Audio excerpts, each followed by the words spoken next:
Here's today's reminder. If your church is going to grow, you have to equip your leaders. But how do you do this? How do you empower the leaders at your church to lead well? Join us at equiplab.com/churchleaders. We're here to equip your ministry team to thrive. Just go to equiplab.com/churchleaders and join us today. Hello, friends, and welcome to the Church Leaders Podcast. I am your host, Jason Day. For the next few weeks, we will be rerunning some of our top podcast episodes as we prepare for our next series, which will explore how the church can facilitate true racial reconciliation. Now, race is a conversation that is often fraught with difficulty. Even where we recognize general trends and what different communities believe, people are complex and have differing perspectives within those communities. What's more, the topic of race and the related topics of racism, racial justice, and racial reconciliation are complex as well, certainly beyond what we'll be able to tackle in one podcast series. Nevertheless, as Christians, we believe that Jesus is the ultimate source of truth, justice, healing, and redemption. Working from that foundation, we're inviting trusted ministry leaders into conversation with us so that we can listen to and learn from them on this important subject. We hope you'll join us for our podcast series on racial reconciliation, which we hope to release by the end of the month. And now, on to this week's guest. Welcome to the Church Leaders Podcast, conversations with today's top ministry leaders to help you lead better every day. And now podcasting from scenic Colorado Springs, Colorado, here's your host, Jason Day. Hello, friends, and welcome to the Church Leaders Podcast. I'm your host, Jason Day, and I had the opportunity to chat with Caine this week. Christine is a minister who has spoken around the world, and with her husband, Nick, she has founded two life-changing, hope-proclaiming organizations, the A21 campaign, which focuses on the global battle against human trafficking, and Propel Women, which seeks to activate women to fulfill their God-given passion, purpose, and potential. Christine is also a best-selling author, and her latest book, Unexpected, releases in May 2018. On this week's episode, Christine and I talk about how to overcome the unexpected doubts that may arise in our ministries. Christine also shares a very honest story of betrayal by a close friend, how she navigated through that pain, and how we can move beyond betrayal in our own ministries. We also discuss why we must avoid becoming comfortable in ministry and instead keep pressing on courageously into our calling. If you know Christine, you won't be surprised that this is a powerful and encouraging episode, so let's jump right into my conversation with Caine. Christine, welcome to the Church Leaders Podcast. I'm confident that our pastors and ministry leaders will be blessed by our conversation today, so thank you for being with us. Jason, it's my honor. Thanks for having me. Yes, definitely. Well, Christine, as ministers, we know that we are not somehow immune from the unexpected challenges that often arise in our lives. And probably all of us, at one time or another, we've looked around at where we find ourselves in ministry, and we've wrestled with questions like, did I make the right decision? Did I miss something along the way? Am I really making a difference? Can you share with us a time in your ministry when you struggled through some of these doubts and unexpected realities? Sure. I'm giggling a little bit because I think I don't know that there was a time as much as I occasionally cycle through those moments, right.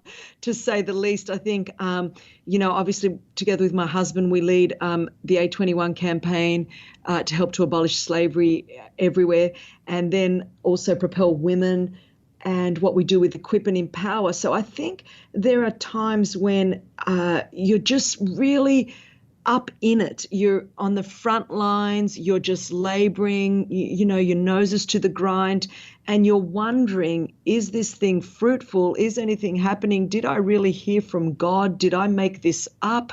Is it really supposed to be this hard? I think there are those times when you face unexpected roadblocks, unexpected challenges, where you begin to wonder, did I even really hear God in the beginning? And I think that's the place where you've got to just actually understand God is with you in it, and you've got to continue to be faithful in the midst of it. And then you kind of come up for breath and go, wow, God, you brought me through that. And we see, another child is rescued or a trafficker is put in jail or another event is, kind of filled to capacity and we didn't give up with Propel Women. And sometimes it's not till you're on the other side that you realize that God was with you in the middle, no matter what you were facing. Right. Now, that's so good. Now, I imagine kind of statistically that there's probably a pastor, a minister listening right now that is going through one of these discouraging times, that is wrestling with some of those questions that we've just discussed.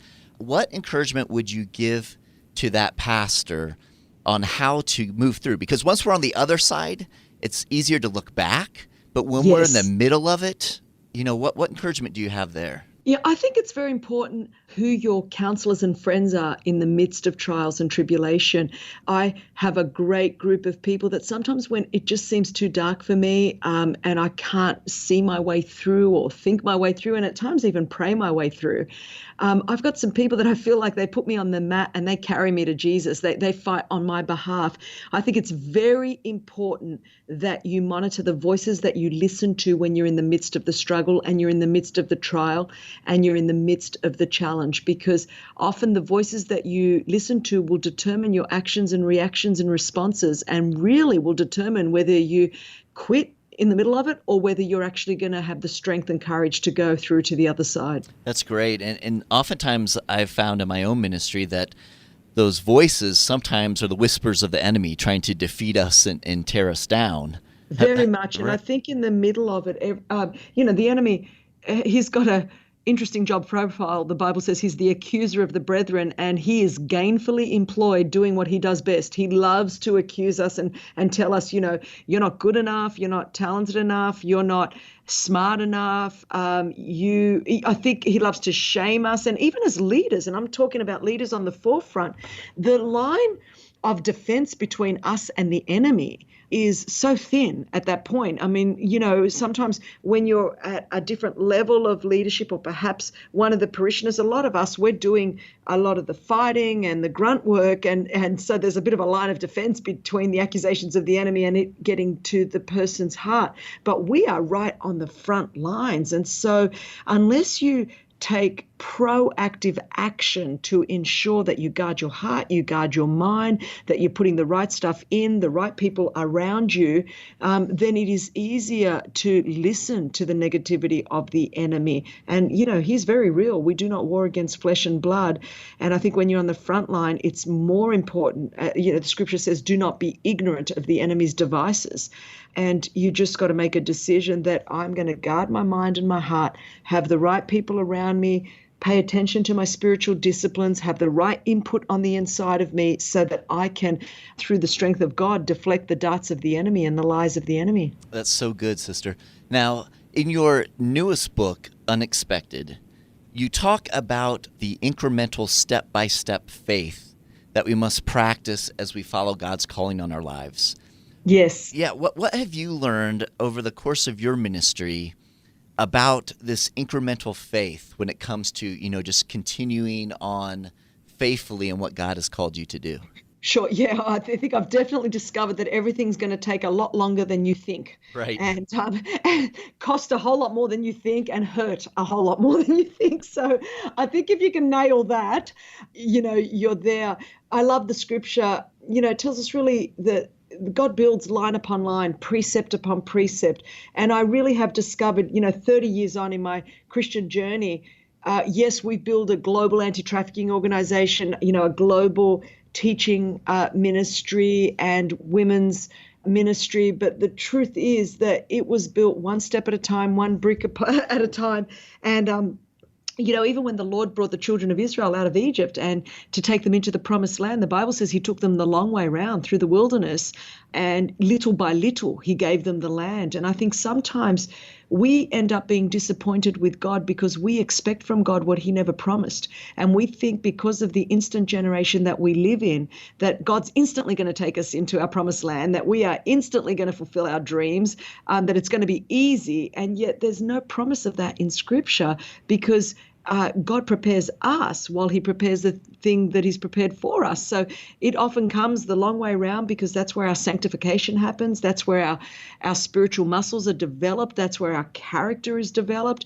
And so most things will happen the long way around and little by little, because we are nowhere near as ready for the things that we think we're ready for. Right. Although we might, I think so. God has to prepare us for the thing that he's already prepared for us. And I think that's what happens in the step-by-step process.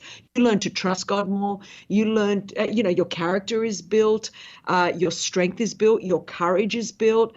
And you're going to need strength, courage, character, and trust as you continue to possess, the land that God has given you, and continue to lead the people that God's given you to lead. And so all the time, it's not that God has forgotten us. God is actually preparing us, and the preparation is in the long way around. Right. I think back to my earlier days in ministry, and I really struggled with waiting on God. I thought, come on, God, I'm all in. Just kick those doors open and let's just take it. And I realized as I matured and as I grew in my faith that it wasn't so much that I was waiting on God, but just as you said, it was during those times when God was actually preparing me, because I was in no way ready for what he had in store for me. I think it's like that. I've got a 16-year-old daughter at the moment, and she feels so ready to drive. I mean, she just wants to drive down the 405 in LA, and kind of like. And I'm like, you know what? How about we go online first and start doing your driver's ed on Right. And I think that's what happens to a lot of us. It's like we want to go charge the hill. We feel like perhaps we've been in a heightened spiritual environment or a camp or a youth conference, and we're like, yes, I'm going to be the next Billy Graham, and off we go. And then God's like, how about we just start right here? And I think that's what I've discovered. I'm grateful for it now, although I have to admit I was probably frustrated many times on the journey. There's no doubt about it. As ministers, many times we are rocked by unexpected events in our lives. And maybe it's betrayal, maybe it's some sort of disillusionment or disappointment. And I know you touch on this in your newest book, Unexpected, but what encouragement do you have specifically for pastors who have their lives have been shaken by an unexpected event or unexpected news? Absolutely. I think it's a great question, Jason, and I dedicated a whole chapter to something that happened to me recently. And I felt it would help a lot of people. Very painful to write. But, I've had so many different things in my life. I was left in a hospital, unnamed and unwanted, when I was born. I was sexually abused for 12 years. I found out at 33 that I was adopted. I had a cancer diagnosis, when I was in my late 40s. My mother died the night I was sort of celebrating my 50th birthday party just, a year and a half ago. So I've had a lot of unexpected things happen. But the thing that in recent history has shaken me the most was just an unexpected betrayal from a close ministry friend. And I think that is really going to speak to a lot of ministers and leaders, because, it's very challenging to remain thick-skinned and tender-hearted. And I'm a very loyal person, and I love to build bridges across denominations and with people in ministry, and I love doing life with people. And the thing is that, 51 and a half years old, I was not expecting to really be hurt and betrayed in the way that I was by someone that I loved very, very dearly. And it really rocked me. I mean, I'm not even sure that I thought something could rock me so dramatically in the way that this did. And it just came on the back of my mum's passing and just a few other personal disappointments. And I think if we're not careful in those moments, we can harden our heart and we can get stuck. And really, I wrote Unexpected to help people get unstuck and not stay stuck, but to choose to continue to move forward in faith. And I remember going to see a counselor because I just really couldn't reconcile what had happened. And I think David writes in the Psalms, he says, if my enemies treated me this way, I could have handled it. But when it was, a beloved friend that I used to go up into the house of the Lord with, I just don't know how to what to do with that, the pain of that, the betrayal of that. And I think anyone that's a minister that does life with people, that loves people, that shepherds people, that builds ministries with people, we always risk being betrayed, being hurt, being misunderstood. I mean, you can insert whatever word there.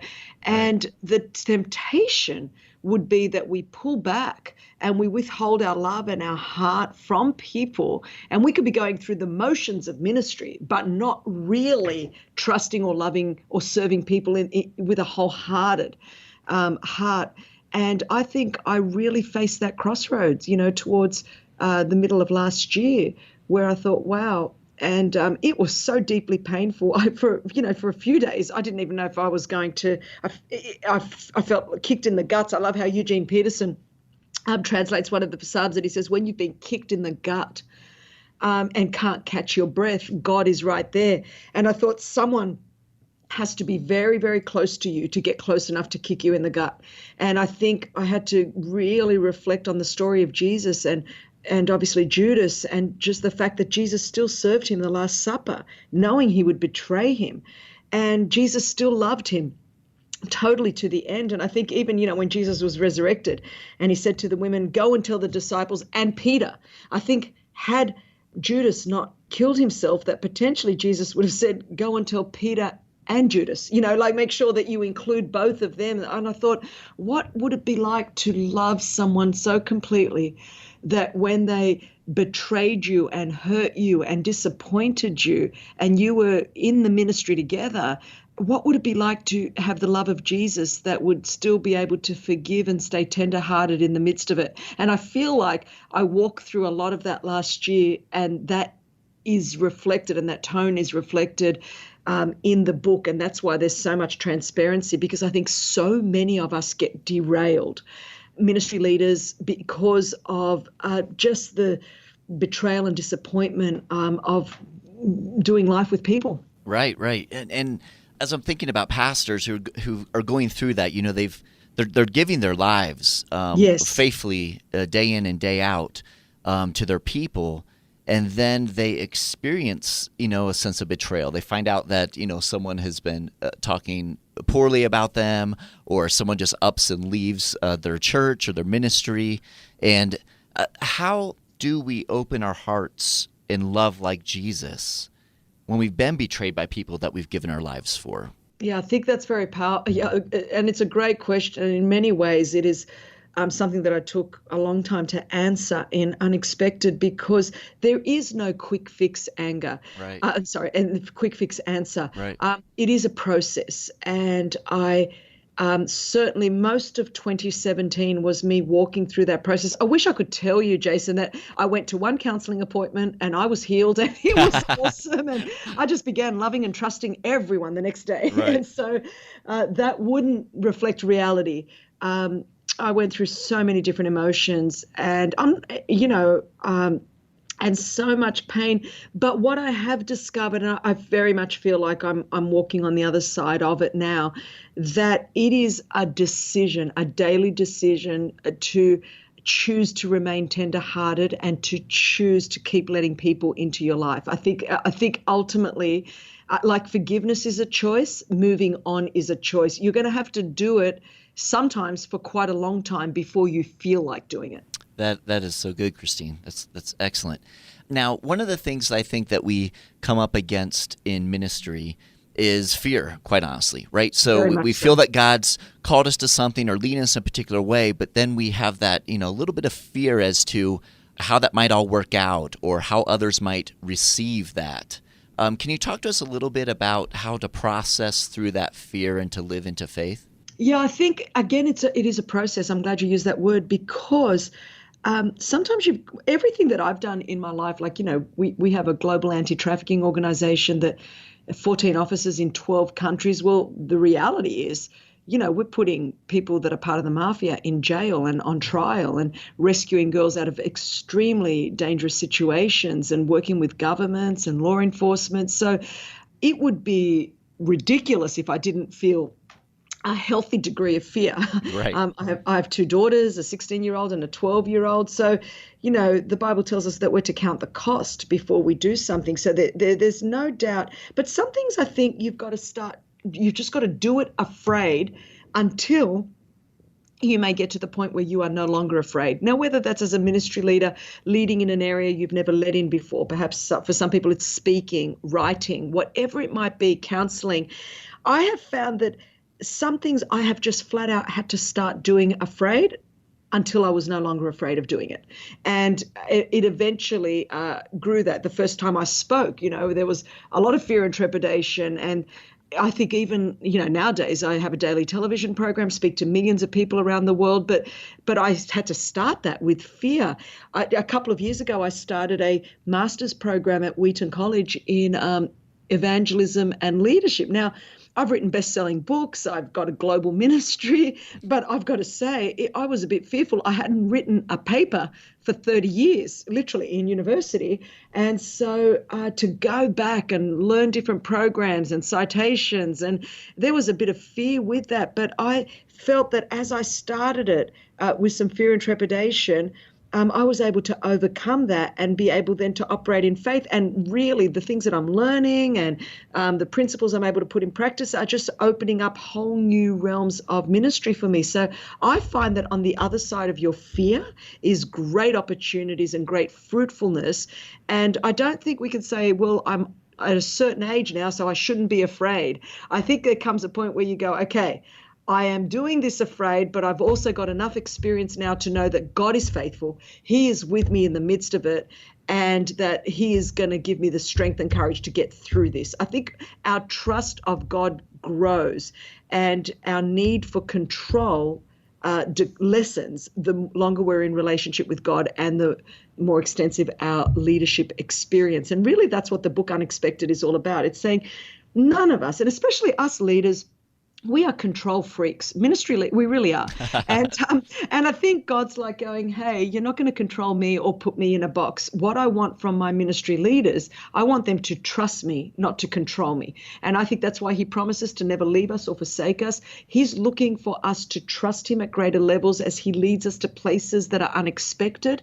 And we will continue to go with Him only to the degree that we trust Him. If we're trying to control Him, we're going to stop at some point. If we keep trusting Him, then we're going to continue to go on this unexpected journey with Jesus. That's so good, sister. Now, as you mentioned in there, as you're talking, you said something about how we never really arrive at an age or a stage in life where there isn't really going to be some sense of fear. As we're looking out, upon what it is that God might be calling us to do. So that's just something that we, it's one of those pieces that stretches our faith, and God uses that to help us grow. And as you're saying that, I was reminded of the story of Laura, the volunteer Yes. from the book. Can you talk to us a little bit about Laura and a little bit about her story? For sure. And here she is in her 50s when so many of her friends were, thinking about retiring from a great kind of affluent community but she just didn't feel like that was what she was supposed to do. And I think she felt a little bit of the spirit of Caleb by saying, I'm as strong now as I was then. There's still more to do. And to see her come into our office, she volunteered in the intern program where they're college age. Most of my interns, we have about 120 interns in our organization. And she would have been the only one that was, well, I'm going to say, probably over 25, let alone in her late 50s.